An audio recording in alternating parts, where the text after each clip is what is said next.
Hi everyone, I'm Dean. I'm the media manager for the debate group, and today we're doing our second interview with Bailey. If you want to go ahead and introduce yourself. What's up? I'm Bailey. I'm a rising senior at Southlake Carroll High School. Um, been debating PF for like 6 years now, and I won that. Sounds good.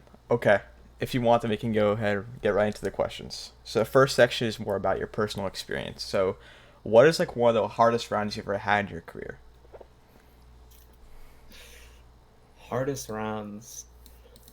Um, like I know there was this one round I had against Skylar Wang. I think it was Emory and prelims, and we tried to read like framing against her, and then like she completely smacked us on it. Like another one of the rounds, we read an Orientalism K against Lambert SS in TOC 2 years ago, and then they like completely destroyed us on it. Um, I don't know. They're hard rounds like every tournament, like Hmm. every practice you go to. It's just like finding the way to win those rounds. Do you think like losing all these hard rounds has like helped you improve as time goes on? Yeah, definitely. Because it's also like when you think back on those rounds, they're never actually as bad as you think they are when you're actually in the round. Like if you think about it, if you look at your flows, maybe you like ask your partner, like there are ways that you could have done better in that round if you think about it like after the fact, which makes you realize that like maybe that round wasn't as bad as like I thought it was. That's good. That sounds good. Okay, the next question is, how do you cope with decisions you don't agree with?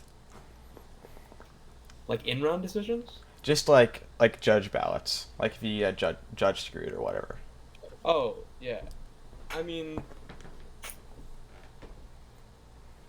it's kind of your fault if you don't win the round, like you can make as much excuses as you want, like, oh, the judge hacked against us, or oh, the Mhm. judge was bad, but like at the end of the day, you have to do whatever you can to win, and even if that means like studying your judge's paradigm for like a really long time before the round and then realizing that you can't run the arguments that you want, or that even when you're in the round and you're just like vibe checking the judge and they're not able to buy your stuff, like you got to do what you got to do to win. And it doesn't matter if like you don't like what you have to do, because the only thing that like is going to end up is an L on the ballot. That's good. Okay, the third question is, how do you manage like school, other responsibilities, as well as having a heavy time commitment to debate? I think for me especially, I did a lot more in debate like earlier on in my career, because I started in middle school like seventh grade, and then especially like freshman sophomore year, like I'd like grind out debate. Like I had Mm. no life. I wasn't in any other extracurriculars. Like I wasn't really focusing that much on school. Like I just like get my schoolwork done and then immediately just like write blocks, write cases, like that kind of stuff. But I think like once you get to a certain level, like you know how to write cards, you know how to like evaluate arguments, so you can spend less time doing that. And also, I got the advantage of having Vivek Yarlagadda at my school, who like is like the best prepper on the circuit, so like that kind of helps. Yeah, yeah. So do you like looking back on freshman, sophomore, like would you to give advice to like a novice starting out, would you say, yeah, keep on like spending and grinding these freshman, sophomore years or diversify yourself a little bit more? I think diversification is definitely important, but I think like the big thing to stress is that prep isn't actually as important as you think it is. If you like have cases, and you have like some blocks, you don't need to have like multiple 100-page block files and like a different case for tech flay and lay rounds, and like have a bunch of different contentions that you're swapping out like right before you go into a round. Like if you have just like a minimum amount of prep, the more important thing is like just getting practice. So like getting reps in, maybe going in like the PFD and asking people to like have rounds, or having rounds with their teammates. That's more important, and that's going to take way less time than you just cutting a bunch of prep, which it doesn't matter if you don't know how to use it. Very insightful. Very insightful. So the next section is just general tips you'd give to debaters. So the first question is, what do you think is like the most important skill for a debater to master? Um, Probably confidence. Like the only thing that matters is if like nobody's right in a debate round, right? Like everyone has miscut cards and evidence that doesn't say, like that probably isn't true at the end of the day. Like everyone impacts that to extinction, even though we all know that none of these things are actually going to lead to extinction. So the biggest thing that you need to know how to do is just like be extremely confident so you can make the judge believe what you say. It's kind of like if you can gaslight the judge into believing that your arguments are true, then like they'll vote for you on the ballot, which is like the only thing that matters. Yeah, and do you think like you'd rather like if you do like master confidence, you say what do you think like in the technical aspect would be another thing to also have like under your portfolio? Um, Probably just, and this is like kind of like hard to get, but it's like just being able to like remove yourself from the round and like not get like tunnel visioned. Because Mm-hmm. like if you're confident, like one, your opponents are gonna be like be a little stumbling upon themselves, but especially in those like harder rounds when you are getting a little flustered, the ability to just like take a step back and be like, this is what's on the flow, and then like evaluate it with your partner and be like, this is my path to the ballot, like these are the arguments that were undercovered, or maybe this is our strategy, let's kick case, go for a turn, let's like read an off in like second rebuttal, like something like that. It's being able to like calmly analyze the round rather than just being like super tunnel visioned and focused on what the other team is trying to focus on. Sounds good. Sounds good. Okay. Second question is: did you use any online resources to improve throughout your debate career? If so, like which ones would you recommend, and which ones did you use? Online resources. I mean, I pull up the occasional like debate ev to like get a card in the middle of a round, that kind of stuff. Mm-hmm. I think the best online resource you have is like, especially when you're going against arguments that you don't have any blocks for, Mm-hmm. is like the reason you don't have blocks for those arguments is because they're pretty squirrely and they're bad. So like 99% of the time, a Google search will get you the block you need.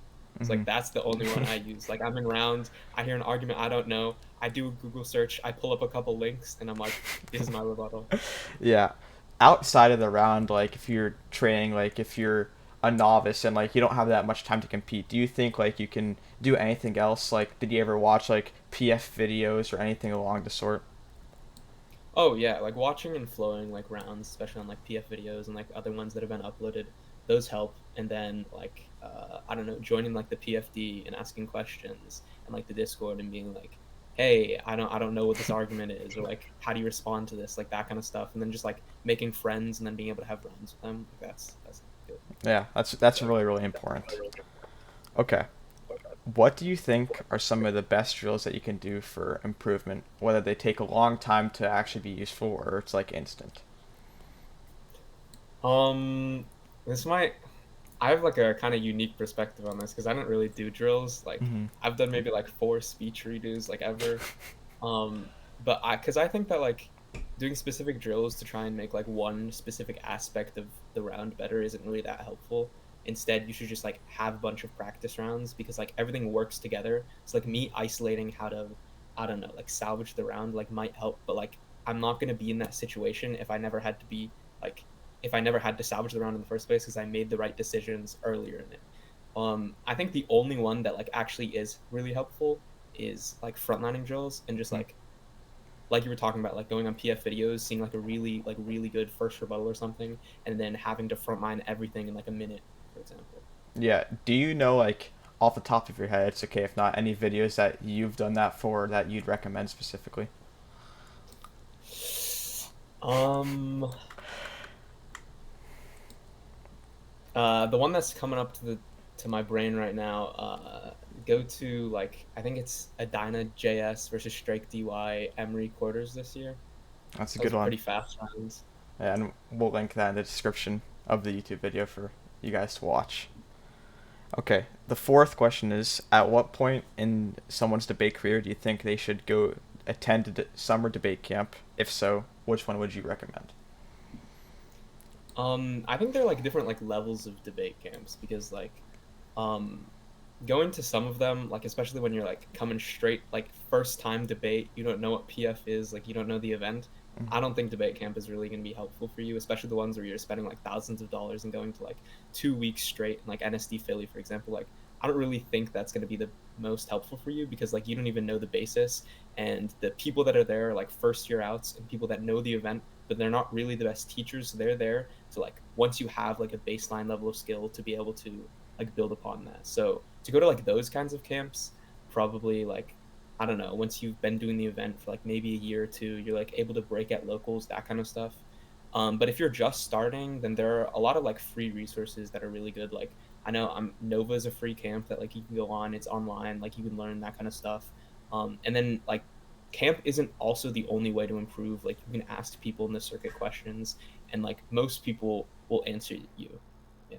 Yeah. Okay. Fifth question is, what tips do you have on theory and more progressive debate as it becomes more common in PF?